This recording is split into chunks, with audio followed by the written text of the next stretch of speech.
That's it for like the spoiler part of the video. I did rank it 4 out of 5 stars, and I really wanted to give it 5 stars, but there was just a couple reasons why I couldn't. So number one, I hate whenever someone screams in a book. Like, I don't know, okay? Like, I just can't, because I can't imagine like screaming. Like if something scary happens, I don't scream. I just be like if anything, it's like that, but like no sound, you know? It's like I don't scream. So I think that's kind of like weird when other people do it. I think they're being like dramatic or like extra or something. So I just don't like it. And I don't like screaming in books, and I don't like fainting in books. So anytime there's any screaming or fainting or like both in a book, it automatically makes me want to stop reading it. But this book was so good I couldn't. But then Harper literally screamed, I was counting, like 4 or 5 times in the book, you know? So it was just like hard for me to like look past it. But then obviously I did, because I just wanted to finish the book because it was like so good. But it was just like, damn, I gotta take off points for that, because like I can't with someone screaming like that. And then another thing is, I liked how like brave and like out there and like how strong Harper is. But then at certain points it was just like not annoying. I'm not gonna say like, oh, a strong woman's annoying, you know? But there's sometimes when she was just being like a headache for Ren. And I understand, like, I'm not taking anyone's side, you know? But it's like, I don't know. It's hard because I can see it from both ways. But then it's like Ren has literally like been like, and not to say she hasn't been through so much, but he's literally like on the brink of like civil war right now, like in his country. Like, he's trying to break this curse. He's dealing with Lilith. He's dealing with guilt. He's dealing with the fact that like he can't really save his people by himself, you know? So he really needs Harper's help. And like Harper wants to help him, but there's certain times that she like tries to undermine him, you know? But I don't know, that's just like one of my opinions. So I'm not gonna go like too far into that because I don't even want to talk about it. But yeah, so I just felt like she like really like undermined him a lot, and it was like kind of annoying sometimes. And then like another thing is that like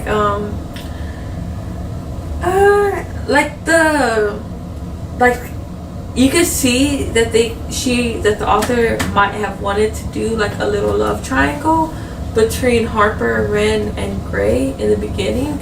And because you can see how she starts like getting feelings or getting like comfortable with Gray first, and then she starts liking Ren. But that's just because they're able to connect on like a different level.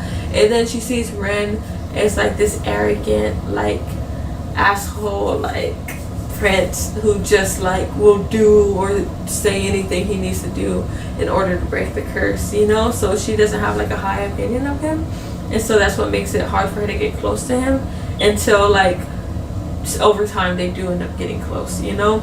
So it was like you could see where like maybe it was a little bit of like love triangle action, but honestly this is like a love triangle that like I wouldn't have minded, because there are like certain times when I was like, oh, her and Gray are a good match.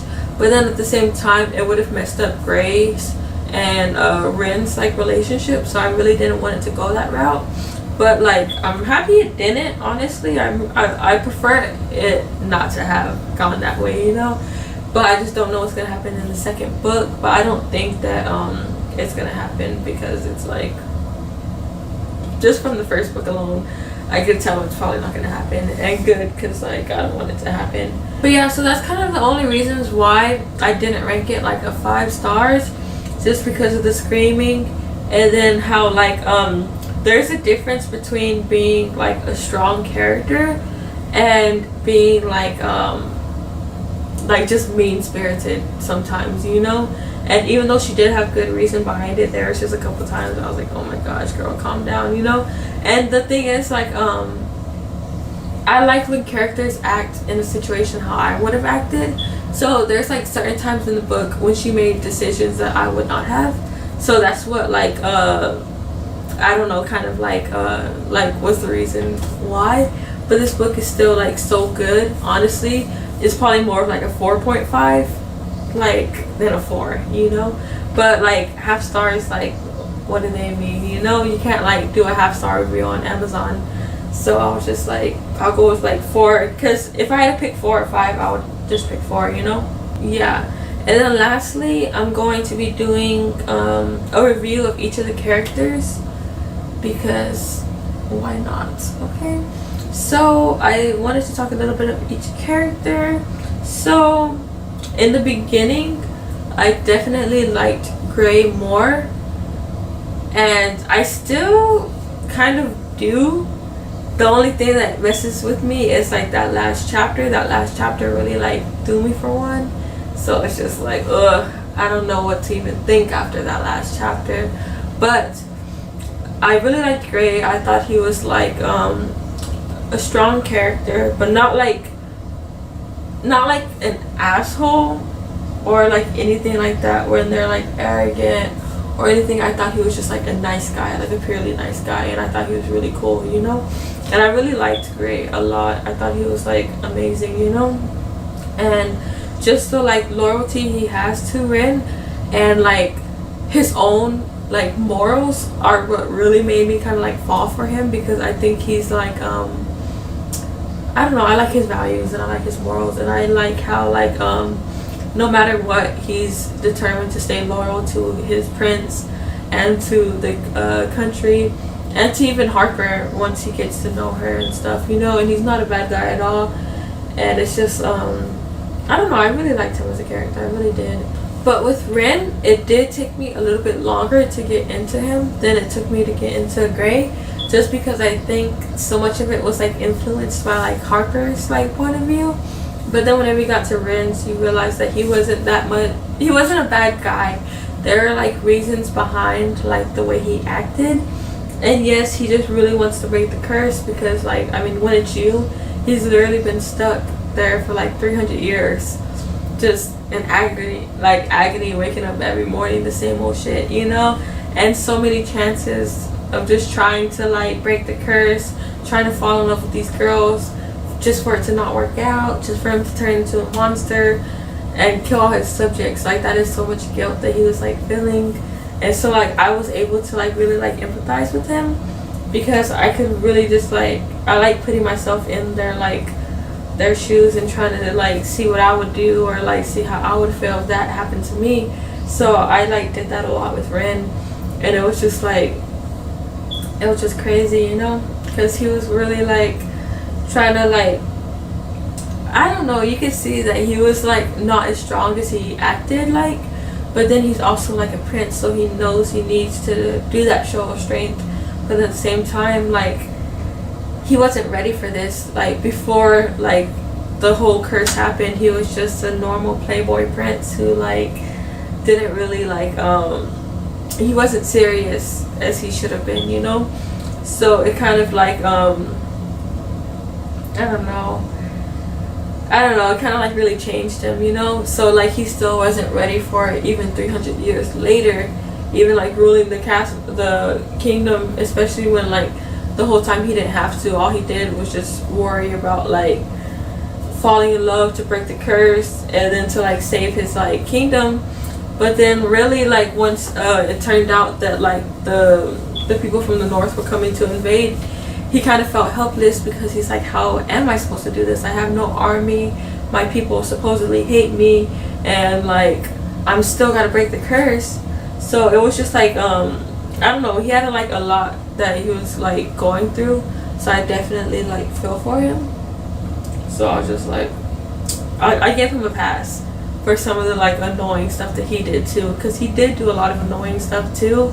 But it was just like, I don't know, they both had good reasons for it. And I already kind of went into detail with Harper, just that like I thought she was a cool like strong character. There were a couple things that she did that I wouldn't have done personally myself, just because that's my like personality, that's just who I am, like I don't know. But then at the end she really like came through And like the whole time she was like trying to go home. Like I get that she was worried that her mom wasn't going to survive, so she knew she needed to like get home as fast as possible in order to spend time with her mom. But then also she knew that Lilith was like a bad person, and that like even as much as like Ren warned her about her, she still wouldn't like listen and still tried to do the meeting anyways, and then realized that yeah, you probably shouldn't be making deals with her, you know. And it's like I would have took his word at like face value, because like obviously she cursed him and his whole kingdom. He's been dealing with her for 300 years. I would think that he knew what he was like talking about, you know. But obviously like I'm able to see his point of view just because like it does like switch chapter to chapter, so you know how he feels. But from her point of view, she just thinks that he's so like arrogant and he's not being genuine, and she can't see his true feelings. So that's like part of the issue, and like the miscommunication and the misunderstanding between them, because she doesn't see what he really feels. So she doesn't know if he's just lying about Lilith so that like she won't leave or what, you know. So like I can understand her point of view too, so I'm not gonna give her like crap for anything, you know. But yeah, it was crazy. This book is crazy. I just wanted to recommend it to you guys, for you guys to read it, because I think that you guys should read it, okay? And I'm not going to go on about any of the minor characters, which is only like Freya, Jameson, and Zoe, and like Karis Laurent. I'm not really going to go into them because like they really showed up like the like middle to second half of the book, and they are still minor characters, so it wasn't like they didn't do nothing like spectacular, you know. So yeah, actually that's gonna be it for this book review.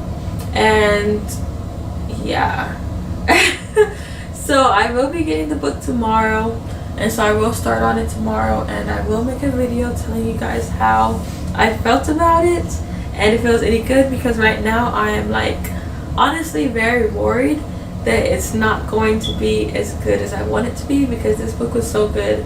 Like if I'm not gonna like it, just please tell me right now, and I won't even like ruin like this book's memory with it, you know. I don't know, that's how I feel right now. So I'm just like, I don't know, I hope it's good. But yeah, so that's it for today, guys. I'm gonna leave it at that.